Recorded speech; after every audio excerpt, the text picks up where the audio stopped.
Gbogbo ẹ̀yin tí wọ́n bá bí láàrin September 23 sí October 22, ìràwọ̀ atẹ́gùn lẹ̀ ń lò. Ìyẹn là ń pè ní afẹ́fẹ́ mọ́rìmífín. Ṣé rí ìràwọ̀ yìí? Mo fẹ́ pè yín sákìyèsí kan.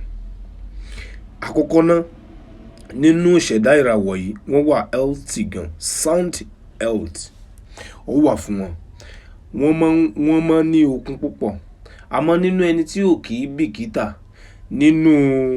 nípa health ẹ̀, October jẹ́ kan nù wọn. Wọn kì í bìkítà nípa ìlera wọn tí àìsàn bá yọjú sí wọn. Ẹlẹ́ẹ̀kejì, ìràwọ̀ yìí ó gbọ́dọ̀ ṣọ́ra. Mo ti sọ̀rọ̀ nípa ẹ̀rí pé ìràwọ̀ yìí nínú ìràwọ̀ tó ní ìdí àdúrà tààrà inú ẹ̀ ló wà. Ó jẹ́ ìràwọ̀ tí àṣàsí tètè máa ń ràn. Torí ẹ̀ ló fi jẹ́ gbogbo ẹni tẹ́ bá ń lo ìràwọ̀ atẹ́gùn.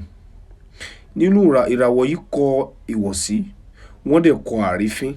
Gbogbo ẹni tẹ́ bá wá ń lo ìràwọ̀ yìí, nínú ẹni tó yẹ kó súnmọ́ Ọlọ́run jù tán yányán pín, ẹ̀yin tẹ́ bá ń lo ìràwọ̀ yìí ni. Torí wípé bí wọ́n fi orí èèyàn kan fi gúnṣẹ́ fún yín, ó ṣeé ṣe kẹ́ má rí gbígbàdúrà. Ọ̀pọ̀lọpọ̀ wọn fi máa ń sọ olóògùn dèké pé ènìyàn mọ̀ọ́ṣẹ́ kì í ṣe bẹ́ẹ̀. Lóòótọ́ àjò bá ìràwọ̀ atẹ́gùn mu, àmọ́ ìràwọ̀ ìbákan náà, in tó bá a mu jù láyé ni àdúrà àti tùràrí aládìídùn.